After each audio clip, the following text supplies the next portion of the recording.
నమస్తే. మీ ఇంట్లో పూజ, వ్రతం, బారసాల, అన్నప్రాసన, సత్యనారాయణ వ్రతం, వివాహం లాంటి ఎలాంటి శుభకార్యానికి కావలసిన పూజా సామాగ్రి అయినా, పురోహితులైన www.epoojastore.com ద్వారా మీ ఇంటి వద్దనే పొందవచ్చు. మరిన్ని వివరాలకి 8096838383కి కాల్ చేయండి.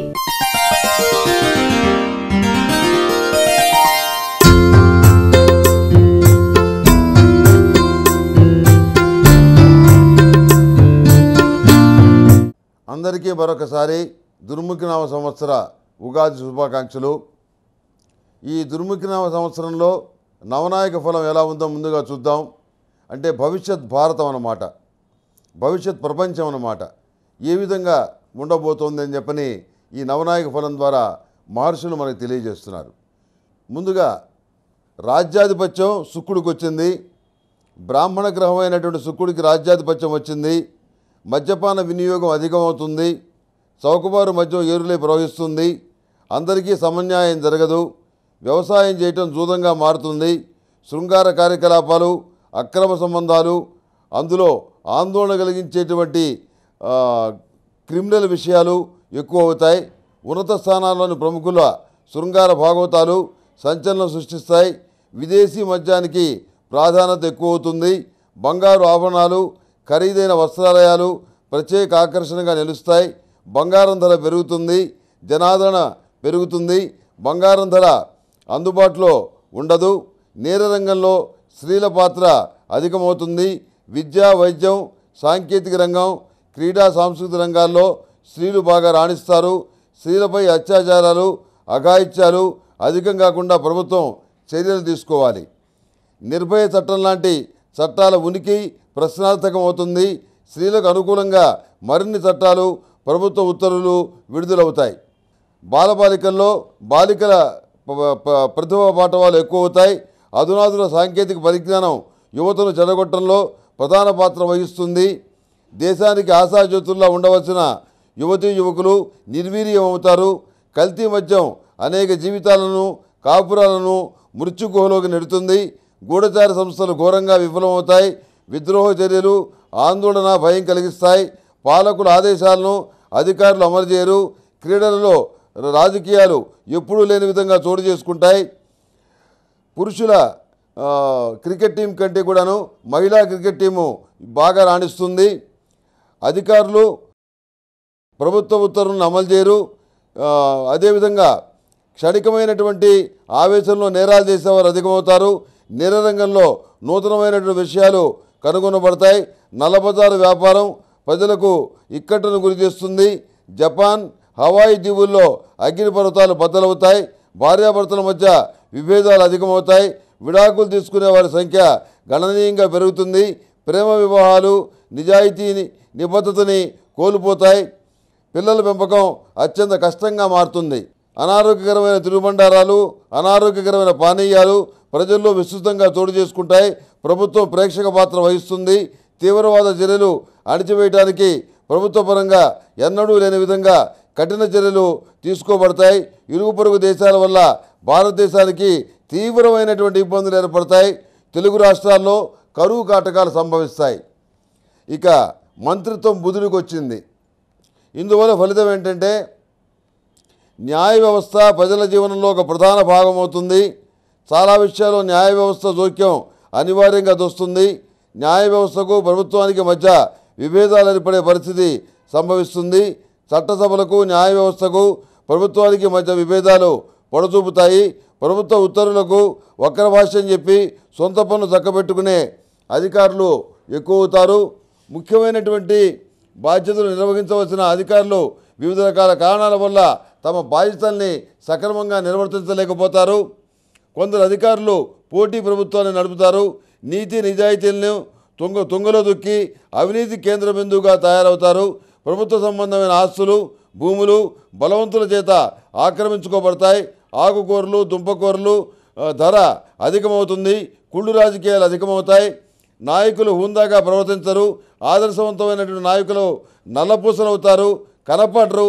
తీవ్రవాద, ఉగ్రవాద చర్యల వల్ల ముఖ్య నాయకుల్ని కోల్పోవలసిన పరిస్థితి ఏర్పడుతుంది. వన్యమృగ సంరక్షణకు, వాతావరణ కాలుష్యాన్ని అరికట్టడానికి, పురాతన వస్తు సంపదను కాపాడుకోవడానికి ప్రభుత్వ పరంగా గట్టి చర్యలు తీసుకోబడతాయి. వ్యవసాయదారులకు వ్యవసాయ రంగంలో ఒడిదుడుకులు చోటు చేసుకుంటాయి. వ్యవసాయం లాభదాయకం కానటువంటి పరిస్థితిగా గోచరిస్తోంది. ఇక సేనాధిపత్యం కుదురుకొచ్చింది. సేనాధిపత్యం కుదురుకు రావడం వల్ల మారణాయుధాల వినియోగం అధికమవుతుంది. తీవ్రవాద కార్యకలాపాలు సంభవిస్తాయి, నష్టపరుస్తాయి. కరడుగట్టినటువంటి నేరస్తులు, ఉగ్రవాదులు జనసామాన్యంలో కలిసిపోయి విధ్వంసాలు సృష్టిస్తారు. అగ్నిగ్రహమైన కుదురుకి సేనాధిపత్యం రావడం వల్ల ప్రపంచ దేశాల మధ్య సయోధ్య వాతావరణం ఉండదు. అంతా ఘర్షణ వాతావరణమే.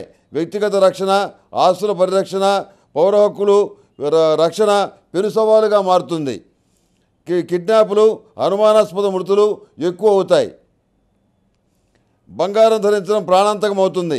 ముఖ్యమైనటువంటి పట్టణాల్లో హింసాత్మక సంఘటనలు చోటు చేసుకుంటాయి. కొన్ని చోట్ల మతకల్లోలాలు అధికమవుతాయి. అగ్ని ప్రమాదాల సంఖ్య పెరుగుతుంది. విదేశాలకు వెళ్ళే మేధావులు, యువతీ యువకులు అధికమవుతారు. విదేశీ మోజు అనేక రకాల ఇబ్బందులకి కారణమవుతుంది. తదుపరి సస్యాధిపత్యం, అంటే వ్యవసాయానికి సంబంధించిన ఆధిపత్యం శనికి వచ్చింది. ఇందువల్ల సస్యాధిపత్యం శనికి వచ్చిన కారణం చేత భూముల ధరలు పెరుగుతాయి. వర్షాభావ పరిస్థితులు ఏర్పడతాయి, అంటే వర్షాలు పడవు. నదుల అనుసంధానం వలన కొంత మేలు జరుగుతుంది. కొన్ని విభాగాలు మినహా వ్యవసాయం అంతగా లాభించదు. రైతులు రుణాలు చెల్లించలేరు. ఎరువులు, విత్తనాలు అధిక ధర కలిగి ఉంటాయి. పొగాకు రైతులకు గడ్డు కాలం. వాణిజ్య పంటలకు తగినటువంటి మద్దతు ధర లభించదు. ఋతుపవనాలు గతి తప్పుతాయి. తుఫానుల వల్ల వచ్చే వర్షపాతం ఉపయోగపడుతుంది. వేరుశనగ మాత్రం మంచి దిగుబడి ధర కలిగి ఉంటుంది. అకాల వర్షాల వల్ల పంటలకు నష్టం కలుగుతుంది. పాలు, వెన్న, నెయ్యి, బియ్యం ధరలు అధికమవుతాయి. నకిలీ విత్తనాలు, నకిలీ పురుగు మందులు అరికట్టడంలో ప్రభుత్వ చర్యలు సత్ఫలితాలను ఇస్తాయి. సముద్ర తీర పట్టణాలకు, గ్రామాలకు సంకటకాలం. సముద్రపు అలల వల్ల కోత ఎక్కువ అవుతుంది. వ్యవసాయానికి తగిన ఫలం ప్రశ్నార్థకం అవుతుంది. తదుపరి ధాన్యాధిపత్యం గురువుకు వచ్చింది. ఈ గురువుకు రావటం వల్ల దుంపకూరలు, వెల్లుల్లి, ఉల్లి, గుగ్గిలం, క్యాబేజీ, క్యారెట్, వేరుశనగ, జీడిపప్పు, సుగంధ ద్రవ్యాలు, మెంతులు, మిరియాలు, కొత్తిమీర, గోంగూర, మామిడి, నువ్వుల నూనె, వేరుశనగ అధిక ధరలు కలిగి ఉంటాయి. అన్నదాన సత్రాలు అది ఎక్కువ అవుతాయి. ఉన్నటువంటి సత్రాలు సక్రమంగా సేవలు అందిస్తాయి. ఎక్కువ మందికి బియ్యం ఏదో రకంగా అందుబాటులోకి వస్తుంది. ఇబ్బంది పడరు. నిత్యావసర వస్తువులకు కృత్రిమమైనటువంటి కొరత ఏర్పడుతుంది. కలుషిత ఆహార పానీయాలు విశృంఖలంగా ప్రజల్లో చలామణి అవుతాయి. కల్తీ పాలు, కల్తీ వెన్న, కల్తీ నెయ్యి, కల్తీ మాంసం ఇవన్నీ విశృంఖలంగా ప్రజల్లో చలామణి అవుతాయి. చిన్నపిల్లల ఆహార పదార్థాల విషయంలో అధిక శ్రద్ధలు అవసరం అవుతాయి. ఊబకాయులు ఎక్కువ అవుతారు. ఊబకాయం ఉన్నటువంటి వాళ్ళు ఎవరైతే ఉన్నారో వాళ్ళ సంఖ్య బాగా పెరుగుతుంది. ఎన్నో విధాలుగా ప్రజలను, వ్యాపారస్తులను మోసం చేస్తున్న ప్రభుత్వం మాత్రం ప్రేక్షక పాత్ర వహిస్తుంది. వాళ్ళని ఏమీ చేయదు. చిన్నవాళ్ళని మాత్రం దండిస్తుంది. ప్రకృతి సంపద కొల్లగొట్టి అమ్ముకునేటువంటి గూండాలకు ముఖ్య రాజకీయ నాయకుల అండదండలు లభిస్తాయి.